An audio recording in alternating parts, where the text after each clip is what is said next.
Okay, good morning everyone, and welcome to CCI's webinar on the 8 key variables for successful MDF and Co-op programs.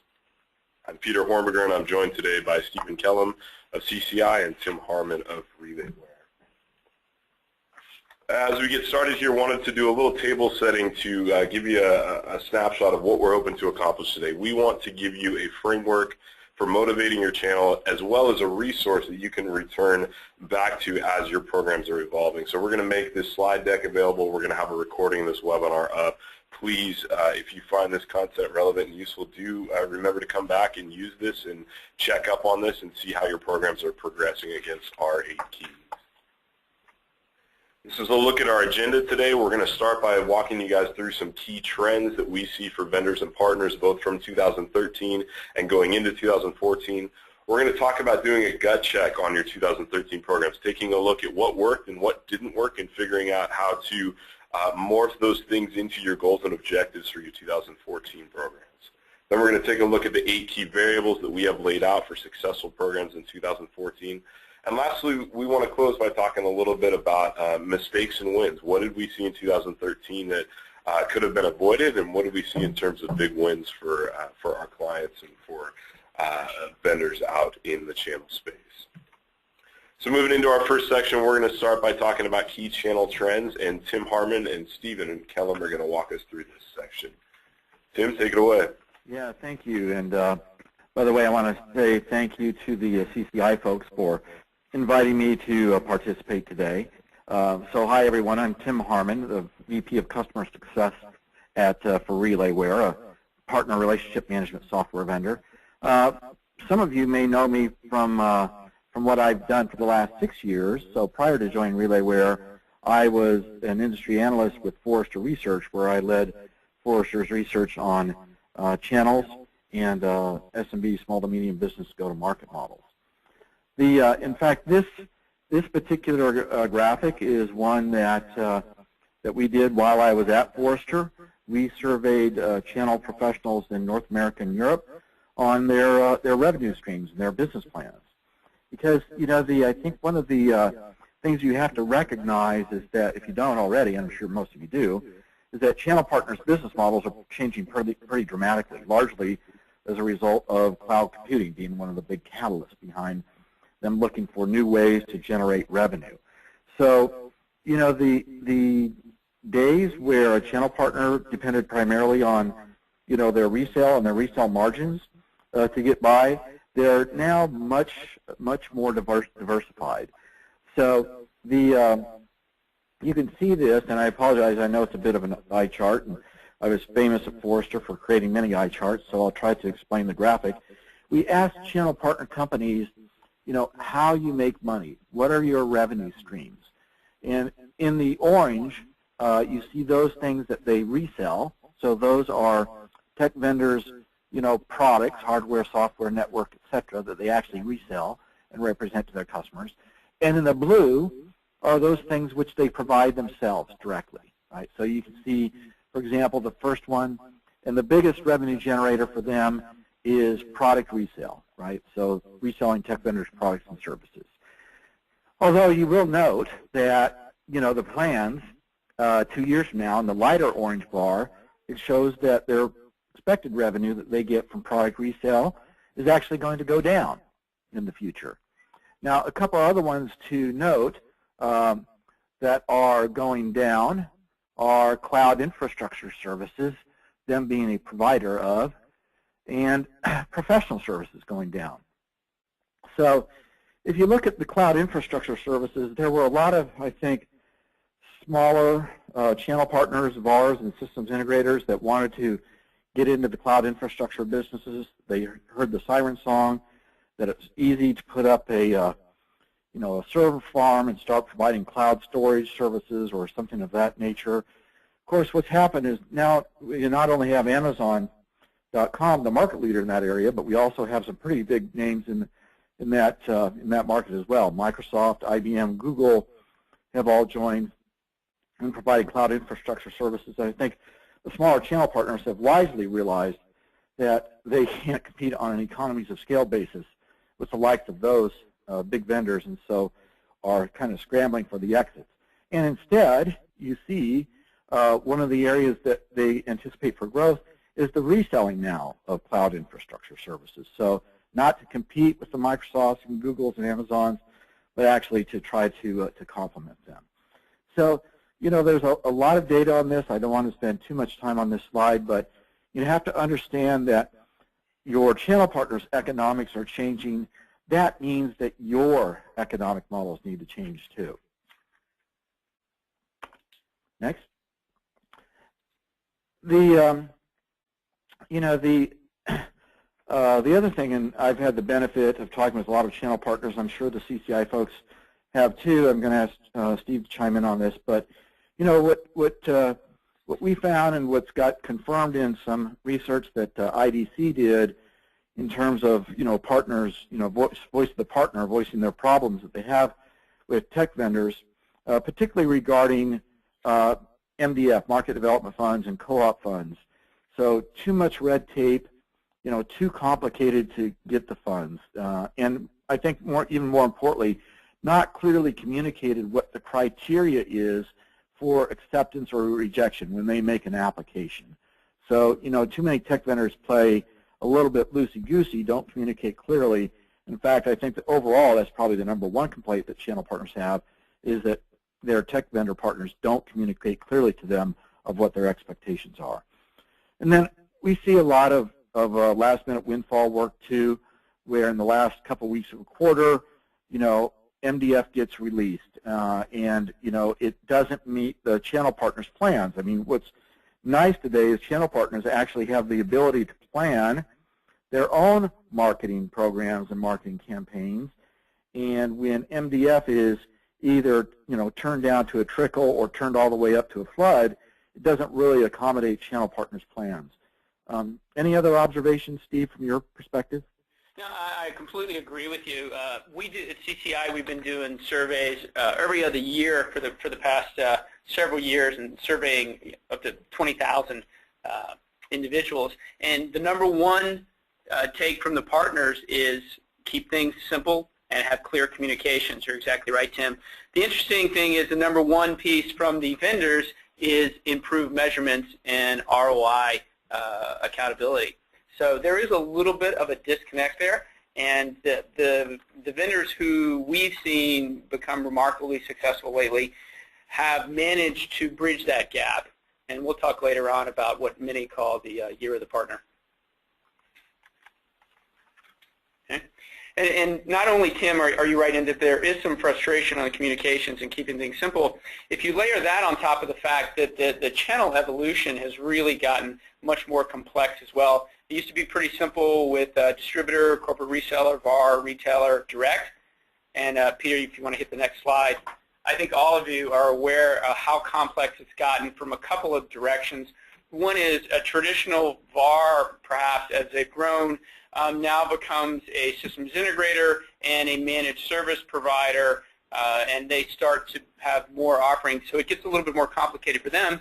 They have many more vendors that they're working with, and they have business units with different profitability metrics. And you layer that on top of the fact that from the vendor side, between OEMs and partnerships and frenemies, we see a lot of joint marketing and joint selling. You layer all those together, it gets pretty complicated for the partner, which I think really ties into Tim's next slide on some of the challenges in getting the most out of MDF today.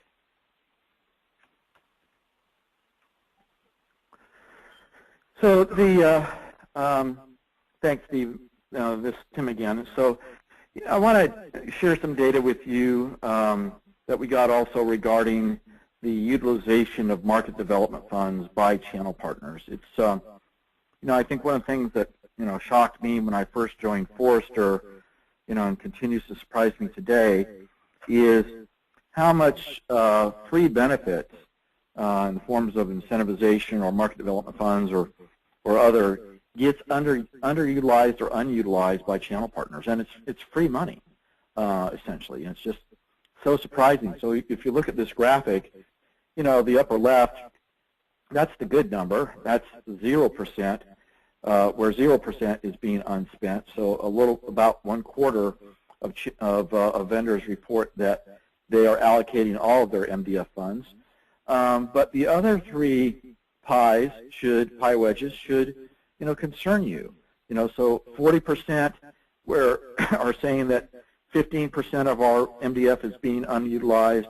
The one that's really concerning is that 15% that are reporting that more than 1/4 of the MDF is being underutilized. So that's some big numbers, and it's indicative, I think, of some underlying problems and issues that you have to be aware of. Is it a matter of marketing skills? Is it a matter of that you are guilty of some of the problems that Steve and I talked about on the previous slides, that you are just doing things that are upending or upsetting their own channel partners marketing plans, things of that nature. But this is something that I think you want to monitor pretty closely going forward, because it is an indicator of a number of things: how good of marketers your channel partners are, how loyal they are to you, right? And what their intention is going forward with how they're going to represent various types of solutions and services that you offer. Yeah, Tim, a couple things I want to add to that is, we do this quarterly for our clients, and from a benchmarking perspective, the best practices is going to be in the less than 20%, or really less than maybe 17% is actually unspent. And there's so much going on in the market right now to address these issues, and scorecarding is a big piece of it. We're having conversations daily with vendors about how to really dig into the scorecarding to make sure they're rewarding these dollars to the right partners. But even as they're rewarding them to the right partners, making sure that they are getting the most out of it by perhaps those partners by modifying behavior with points reward systems. We see that as a very big trend as well, and really aggressively attacking this issue to manage it as well as possible. And that sort of goes into a slide. Hey, Tim, I think you appreciate this one. It's something that you could spend an awful lot of time walking through. As a matter of fact, this slide really is going to be a webinar in about 6 weeks, Peter? Undefined at this point, but we're going to do a webinar on this in the near future. Yeah, in the near future. And I'm going to go through it very quickly. This is a culmination of conversations we've been having for the past 2 years with partners, with vendors, around really closing the loop on the ROI and really helping drive the successful MDF. And I'm just going to point out a couple key pieces. If you look at the very, very top at 12 o'clock, you look at partner scorecarding and benchmarking. To us, that has become a key piece of information to really accurately decide what you need to do with your dollars and who you need to do them with, to the point where we've had many, many conversations about how today it's gotten so much easier to pull in data from so many places, whether it's a learning module or a POS system, an ERP system. And because of standard APIs, the ability to do that has gotten much stronger, and the capabilities have gotten much stronger as well.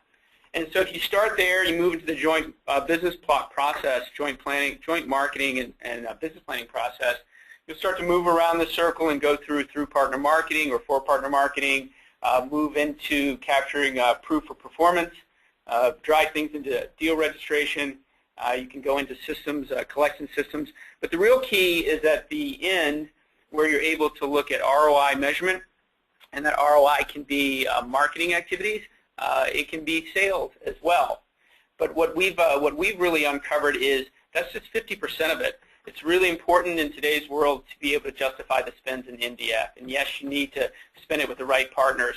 One of the keys that we've gotten out of this after really looking at the ROI measurement is then tying that into predictive analytics, so you can decide who you're going to spend it on moving forward. Great, thanks, Tim and Stephen. So let's now move into our gut check section. Let's take a look at programs from 2013 and the ways to review your own program for successes and failures. Okay. You can call this a gut check. You can call this an audit. Realistically, this is the nuts and bolts of going back and reviewing your programs and looking at what you've done in the previous year, and this is a great time to look at what you can do well moving forward. It really starts with program performance. There's no real special sauce to this. This is really walking through a systematic approach, looking at what your results were, what your ROIs were, as we just talked about, what the utilization levels are, program operations, SLAs, etc. Moving into the objectives, the elements, the metrics that you're going to capture, and taking a look back at the metrics you captured in the past, and really looking at where you want your program to go. And I think it's incredibly key to look at and to stretch those metrics of what you want to see moving forward. And once again, I think that ties very well into how ROI in so many areas is becoming such a big piece of conversation and creating those measurable metrics. And then Tim really pointed out that partner communication side, I think, is incredibly important in today's world. And that doesn't mean sending 200 emails or over-communicating. I think you really need to look at who your partners are, what mind share you have, how you can communicate to them without over-communicating, but giving them the quality of information that they need. Okay. And here's a checklist. We love having these in our webinars. It's a really nice takeaway. And this comes from many conversations with vendors on just basic measurements that they want to go through. As we said several times already, the ROI is becoming so critical. Marketing mix, program utilization, fund utilization, prior approval activity, claim activity, program support. There's operational excellence metrics across all of these, and they really should be examined very closely from a quantitative perspective. The qualitative side of it, the next side of it, I think, is equally as important, or maybe more important. However, it does require more efforts, and we see less people really diving into this. However, I think the added value is really worth it.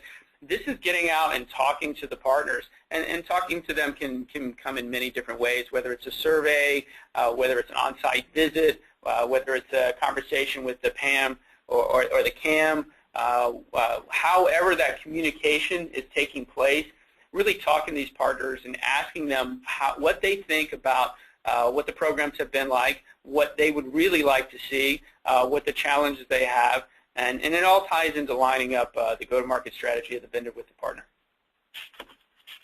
Thanks, Stephen. So now I think we've set the table to for you guys to be developing your goals and objectives for 2014 by looking at past programs and the successes and failures there, and by looking at key trends and finding ways to align yourselves with that. But now we want to get into optimizing your program. We've got 8 key variables. Here they are. And Steve and I are going to walk you through these. We're going to give you the high-level overview on each one of these, but there's a lot of content in these slides. And this is where I'd encourage you, make use of this program, of this deck as you are building your program. So download the deck, go back through these, read through these at your own leisure. We're going to go through this pretty quickly for the essence of time, but there is a lot of content here that you can harken back to and revisit as you're crafting your 2014 programs.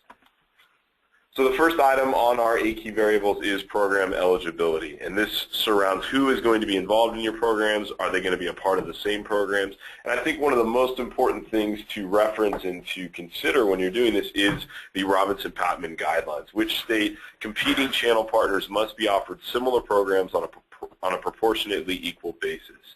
Competing partners means that these are 2 partners that are chasing the same customers. Similar programs means that you are allowed some variance in what the activities are that you're offering, and those variances can be based on things like go-to-market strategy, for example. Proportionately equal means that you can offer more funding to partners with higher sales revenues, but the percentage across your partners needs to be the same. And I think tied in with this as well, and Stephen will have some input here, is scorecarding. Scorecarding is something that we've had a lot of discussions about in 2014 and in jumping into 2014. This is a way to look, we're moving beyond just the traditional co-op or the traditional SPIF type program where you're rewarding for the total number of sales that were executed over the course of a year, into let's look at other factors and a number of different components that add up to a valuable, accurate snapshot of what are your partners doing, where are they successful, where are they failing, and who are the partners that are your growth partners of tomorrow. Yeah, Peter, no, I absolutely agree. In fact, it's been very interesting over the past 6 months that so many of our calls have been around really digging into scorecard beyond what the sales piece is, to the point where people are looking for automation in that. It really has progressed and it's become so important. As a matter of fact, we did 2 webinars on those, and please feel free to take a look at those and walk through them.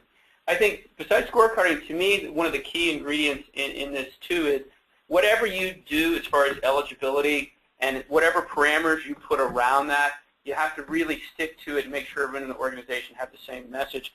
I'll give an example. There's a very large Tier 1 that moved very much from sales orientation for eligibility to enablement for eligibility, which sounds great, and I actually think it's a very positive way to improve the sales skills of the channel, and particularly very good for growth.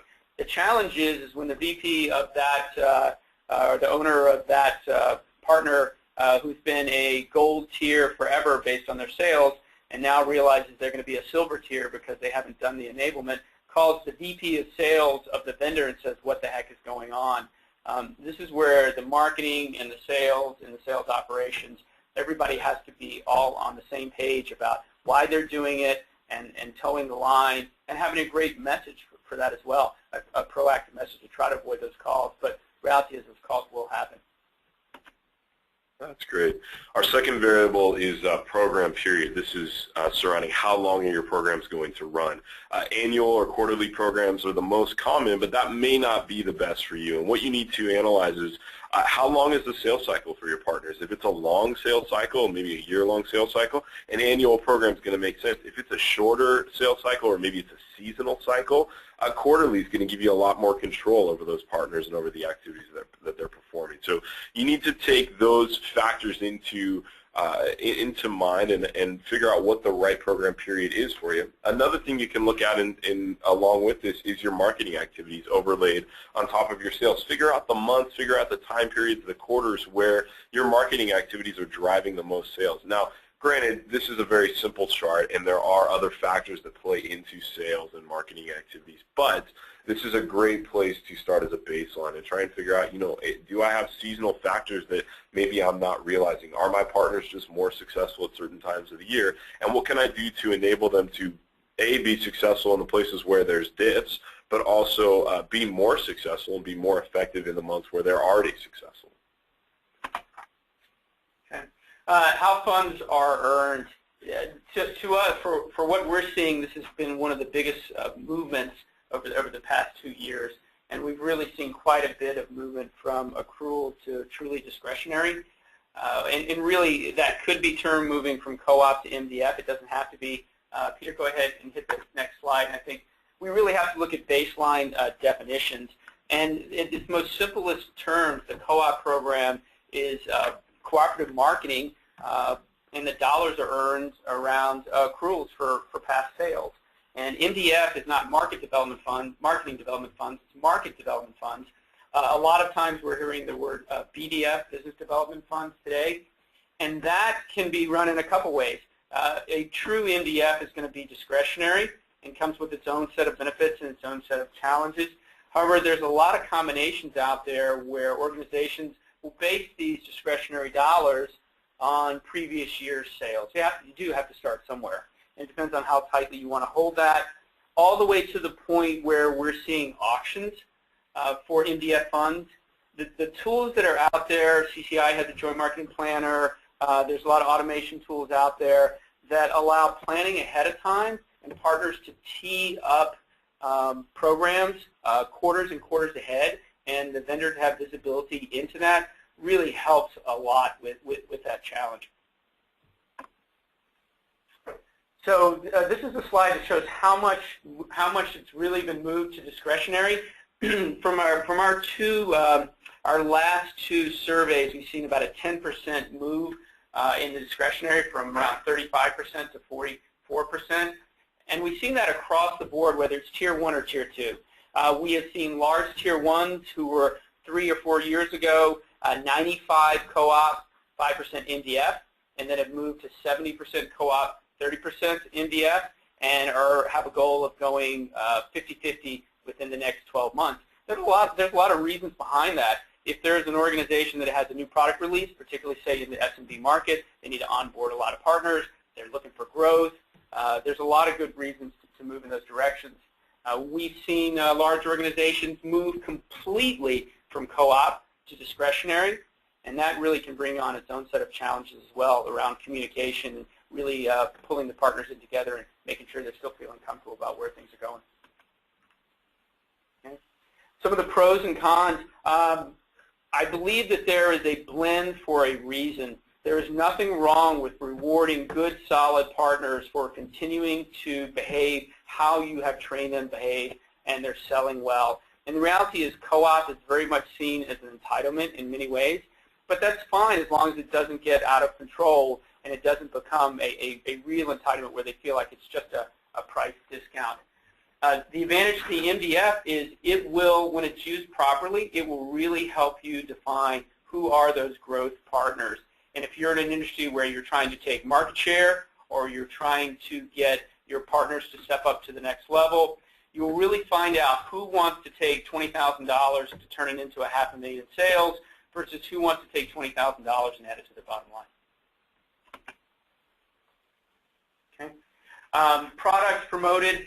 This is fairly straightforward. However, it has gotten a little bit more complicated. As Tim was talking about earlier, how vendors' lives have gotten complicated on the various products they sell and the partnerships, how they sell them, and then the partners. So the partners bundling their products, and particularly if you look at, say, a managed service provider who sells everything from a switch to a router to network security, all packaged together. It's really important to understand what products are going to be promoted. Do you want to hit the next slide? And as a vendor, if you can look at what your partners, how your partners are selling their services, and if you can work together with other vendors, and I think this all comes back to simplifying it for the partner as well. Maybe there's a joint program between several vendors, but the partners are able to go and see it in one place. That's a real upside.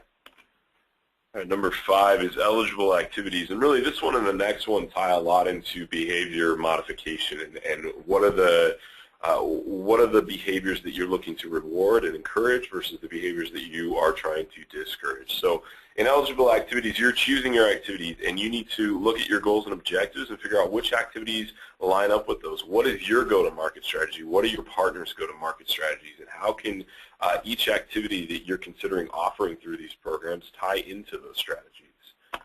It's also important to note that the B2B customer has evolved, has changed. We call it the consumerization of the B2B customer. And really what it means is that marketing is playing a much larger role in the sales cycle of the B2B customer. Marketing is doing something like 60% of the work up front before there's ever a conversation, before there's ever a face-to-face or person-to-person touch with the buyer.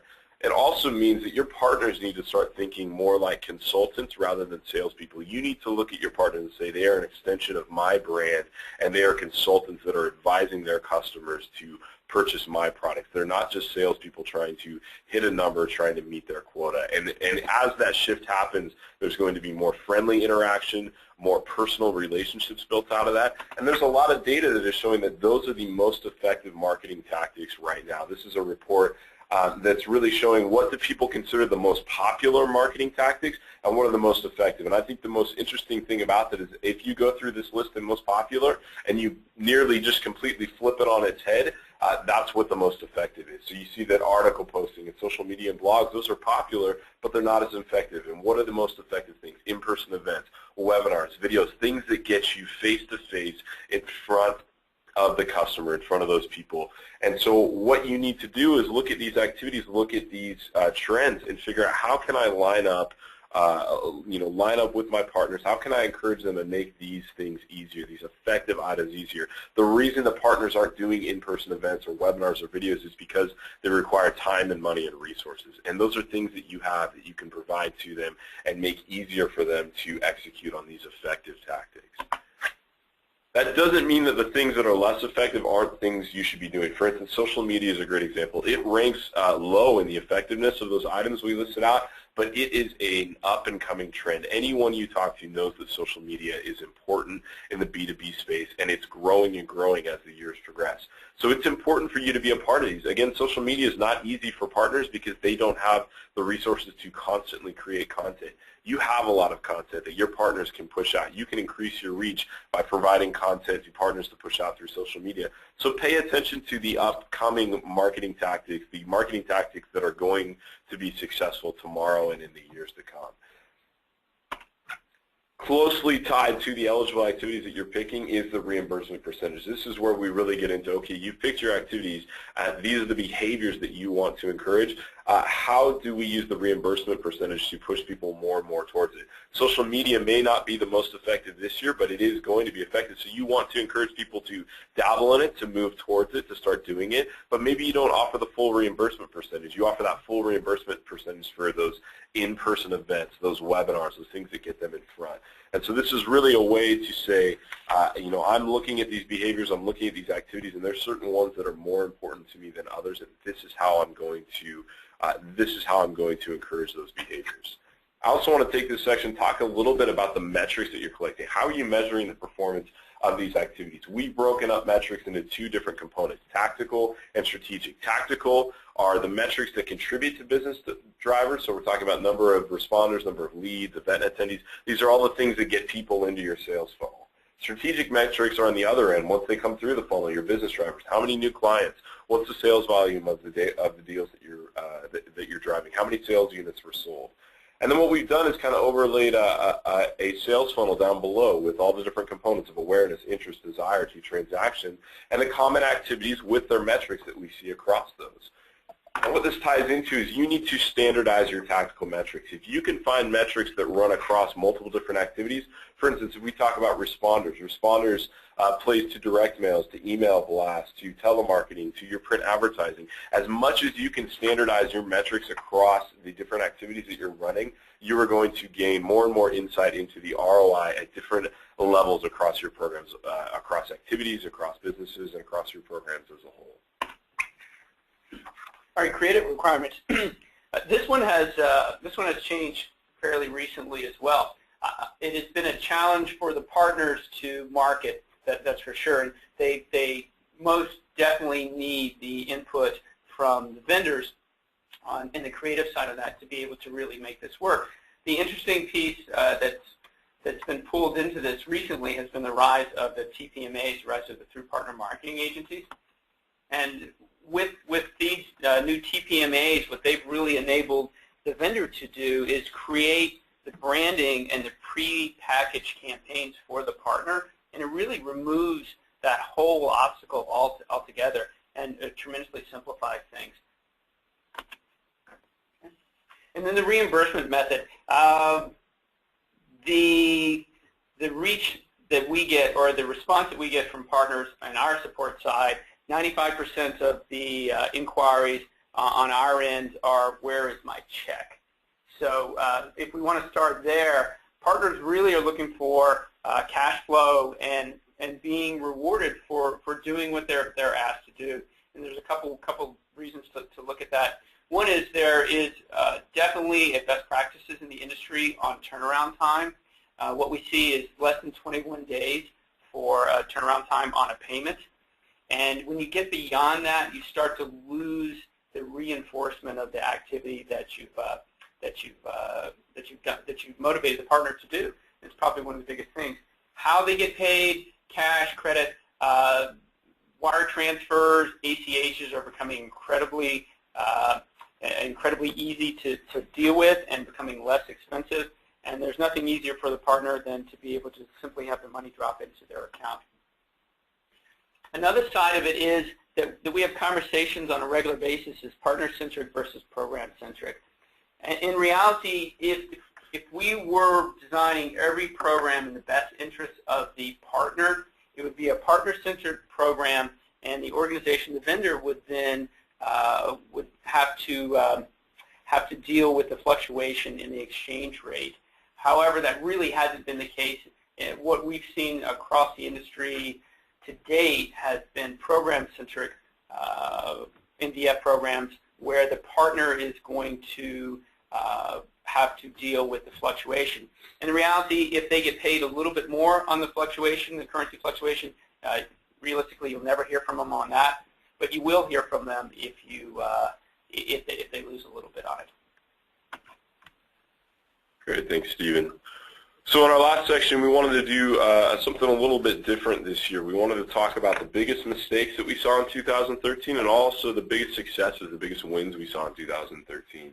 And we wanted to talk about that in light of what should you be focusing on for 2013. How do you avoid mistakes, and how do you uncover these things that can be giant successes and giant wins for you? The number one mistake that we've seen across the industry is vendors not having none or limited ROI visibility in the MDF spend. And that goes across Tier 1s, across Tier 2s. We're seeing that from CMO levels on down. And I think all of you are probably used to hearing that at this point, and that how do I measure my success in MDF programs?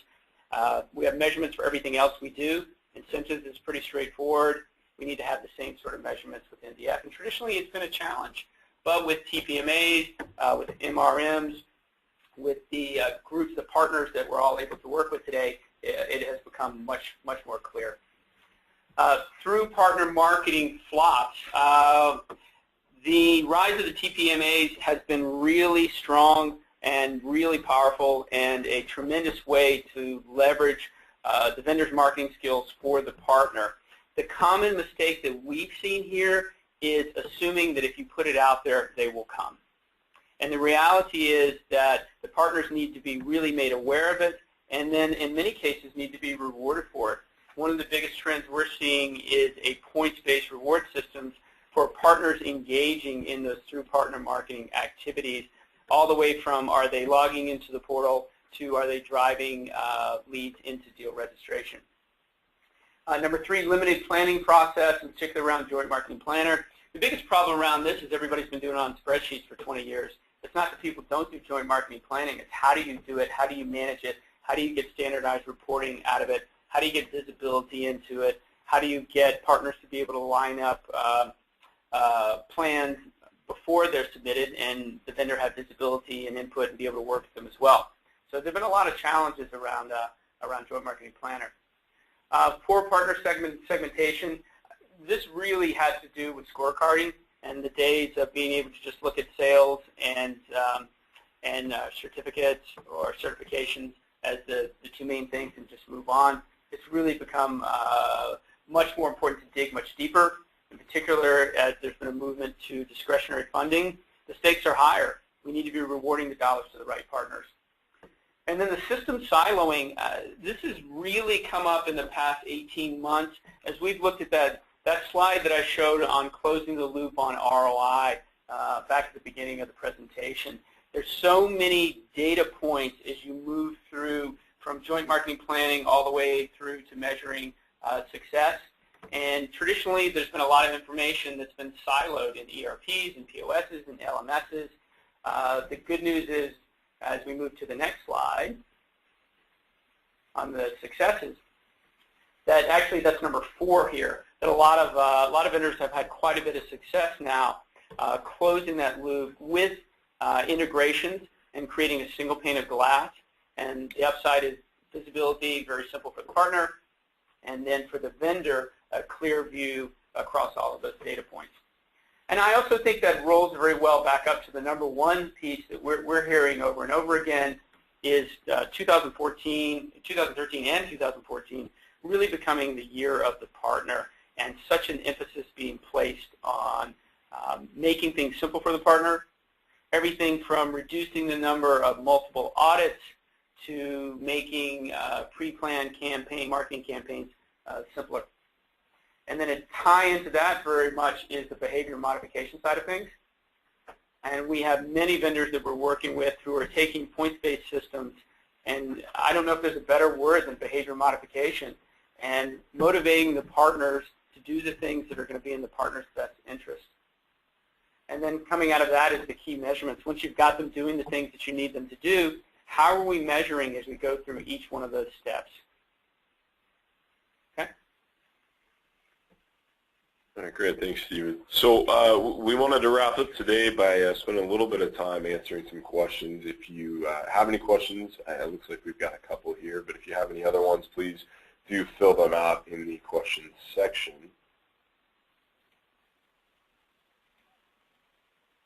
One of the questions we have already is, how do I move from co-op to MDF and keep partners happy at the same time?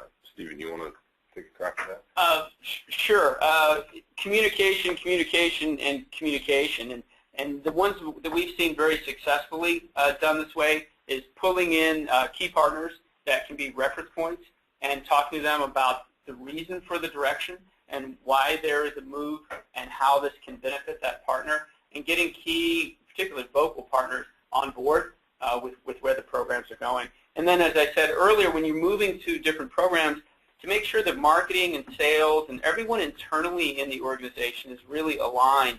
It doesn't do any good if the person who created this program has a couple partners that say this thing is great, and then it goes out to the field, and the cans and the pans get slammed because there wasn't enough due diligence in what really the pulse of the partner community was. Yeah, you can also apply economics to it too, right, Steve? So let's say that you're a partner and you get $100 in co-op funds. Right? And so as a vendor, you say, we're going to slash your co-op funds to $75. That doesn't really sound so good until you say, but we're going to add, $50 in MDF funds. So now instead of $100 of marketing funds that you have, you've got 125 totals. We're actually increasing your overall incentive. We're just packaging it in different forms that has both a backward-looking metric to it, but also a forward-looking planning metric that's associated with it as well. Tim, I absolutely agree. And when I said a communication plan, all of the benefits absolutely need to be packaged together and laid out. And I truly do believe that there has to be a fair amount of testing the waters on that as well. It's fine to be committed to that program, but when I say testing the waters, bring people in soon and early, partners in soon and early. Run this through with them. Give them time to digest it. We had one organization that said, hey, we're moving from co-op to 100% MDF discretionary. We need to have this new program up and running in 90 days. When should we start scorecarding? And our response was 6 months ago, right? In reality, all that checklist of how this needs to move really needs to be a very thorough and very well thought out plan. Another question we have is, do you have any best practice case studies on co-op and MDF? Yes, we do.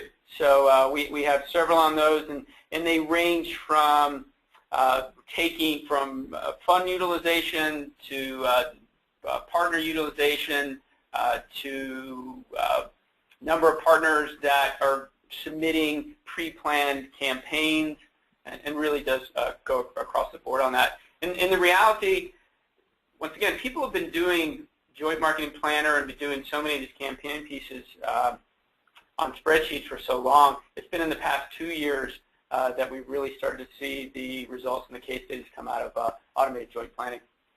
Great, yeah, and we've got the contact info for the people asking questions, so we'll reach out to you and make sure you get a copy of that case study. Sure. Another question we've got here is, distribution is asking for upfront investment plus extra investment if targets are met. What's the best way to go about it? Tim, do you want to jump on that one, or do you want me to go? I'll go first. So distributors, I was talking with a tech vendor, which will go unnamed, just a couple of months ago, and how they talk about the black hole of distributor marketing. So the distributors keep, calling up on a regular basis saying we need more MDF for the VARs, without, the tech vendor really realizing where that's going or what the ROI, return on partner marketing investment is. So I think it's like Steve said. I think it's fine, but you've got to expect the same thing or even more of distributors than you do of VARs or consultants or referral partners. They need to participate in the forward-looking planning, and they need to participate in the management and monitoring and scorecarding of those, MDF or co-op funds that they are responsible for allocating to VARs. No, Tim, I totally agree. And as distributors continue to work to offer more value to the channel, I think that many of them are positioned to do that and want to do that. I agree with you, Tim. It's holding them accountable and having game plans for them to be able to bring back that information that really ties the loop there in accountability. Great, thanks, guys. Well, that's going to bring our webinar to a close for today. Thank you, everyone, for attending and letting us take you through this. If you do have additional questions, we've got our contact information up on this slide. Please feel free to reach out to us directly.